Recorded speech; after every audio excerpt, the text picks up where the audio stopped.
Hey everyone, welcome back to Game Dev EDU and to our C# crash course. In today's video, we'll be covering things like variables, data types, control flow, data structures, input and output, and operators. Let's jump straight into our first topic, which will be variables. Now, you could think of variables as like organizing all of the data in your code into cardboard boxes. It's a place to store that data until we need to access it. On the outside of that cardboard box, there might be a label, which tells us some information about the variable. For example, we might see the type of the thing in the box.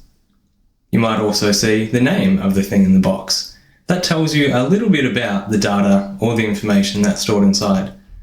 In a real-world example, that might be a type of Christmas objects and a name of tree decorations. Inside the box, if you were to open it up, you would find the value or the actual stuff. For example, those Christmas decorations could be 100 baubles to hang on your tree.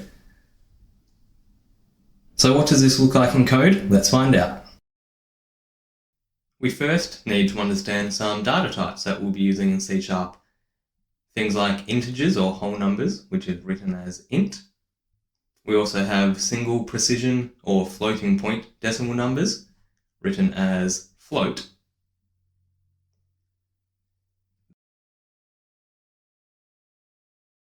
There are double precision decimal numbers, written as double.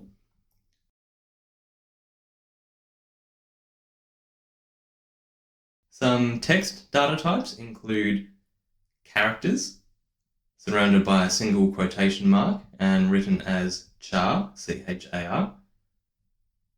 We also have strings, which is a sequence of characters or words, surrounded by double quotation marks and written as string.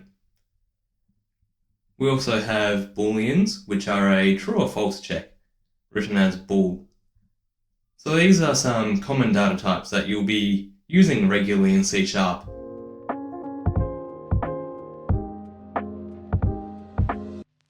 Creating or declaring variables in C# looks like this. We start with the type, for example an int, and then we give it a name. Finally, we assign a value, although you can declare variables without a value.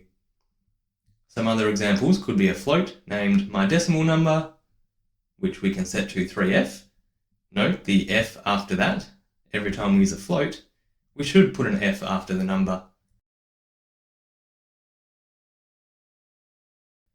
You could also have a double named my double number and set to 6. Note we don't need a suffix after the 6 in a double. We could have a character set to the letter A and a string named my string set to hello world, or a bool named is true and set to an initial value of false. So the key takeaway there is when we're declaring variables that we always have a data type, a name, and a value.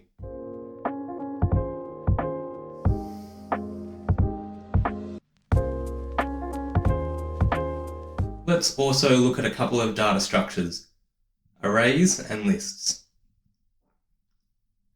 An array is a fixed size collection of the same data type. Its size can't be changed while your program is running. However, the values can be. It is declared by using square brackets after the data type and is given a name, just like any other variable.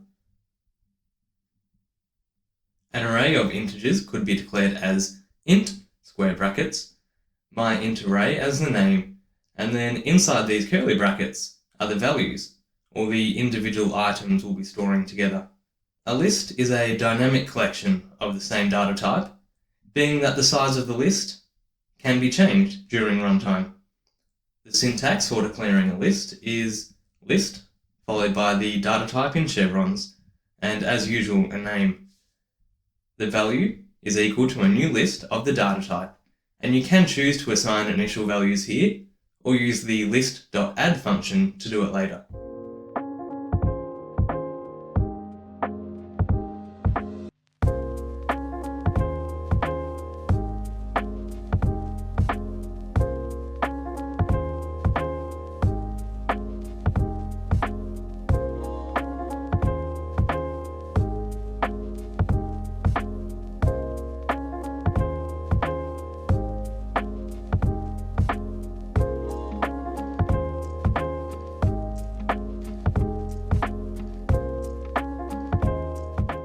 So there we have it, guys, some basic data types and data structures in C#. Our next topic today will be control flow.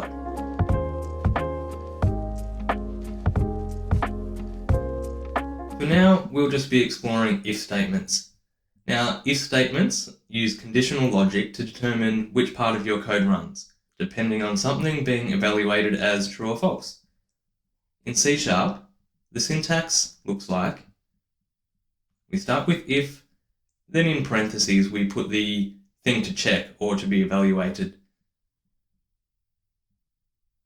If that is true, we run some code. We can add an else block of code, which will run if the initial thing to check is evaluated as false. In between these, you can also add an else if block, just in case you want to check something else to be true or false. In plain English, if statements sound like this. If something is true, do ... If it is not true, but something else is true, do ... If none of these things are true, do something else, or do nothing. The condition that you check is usually a piece of data or a variable.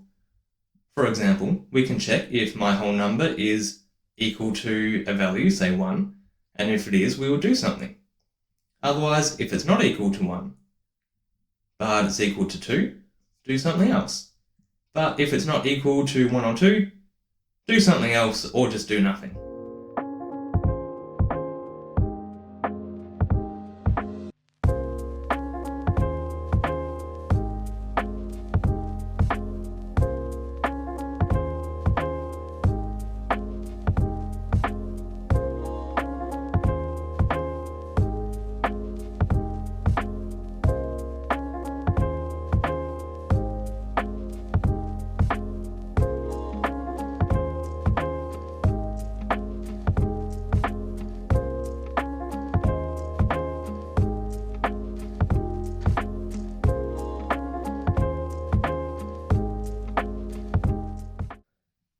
Reading and writing text in C# in a console application is pretty straightforward. To read user input, that is something that the user types in, two common methods are console.read, which reads a single character, and console.readLine, which can read a whole line of text. The output of this would usually be stored in some kind of variable. For example, we could store what the user types as the value for the string myString that we created earlier.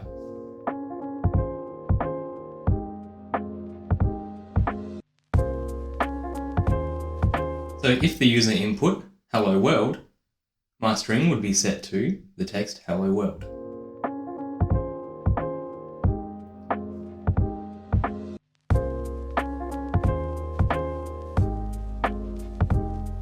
If we want to print some text to the screen, some methods available to us are console.write and console.writeLine.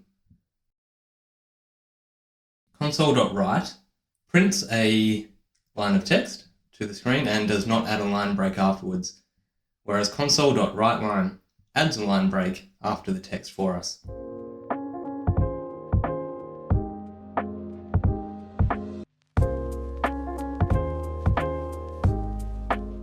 Having a look at how both of these could be used, we could store that user input into myString, and then in the parentheses of writeLine, we could print out that variable that we just stored, so we'd see it on the screen twice.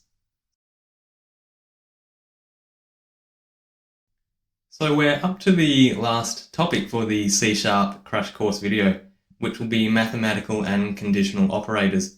Now this video is already quite long, so instead of typing everything out and explaining along, I'll just talk through what you can see on the screen here. So first up, we have mathematical operators, such as addition, division, subtraction, and multiplication. To use these in code, you need the appropriate symbol as shown here. We can then apply these operators to numbers. For example, say we had a series of integer variables. We could perform all of these mathematical operations on those numbers, such as number 1 multiplied by number 2, number 1 plus number 2, and so on, and store that result in the result variable. Note that if you do want to do division or equations involving decimals, you need to use a decimal type number such as doubles or floats. Conditional operators are what we use to check conditions, usually together with some sort of control flow like if statements. We have things like greater and less than, greater or less than and equal to, not equal to, and or. Let's quickly have a look at how these are used with if statements. So we place something in the if statement to check, such as a number, and using these operators we can check various things like is it equal to, greater than, less than, etc.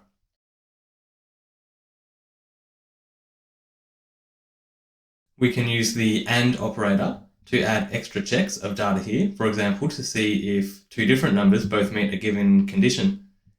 In this example, using the AND operator, both would need to be true to run the first block of do something code, and if neither of them are true, the else block would run.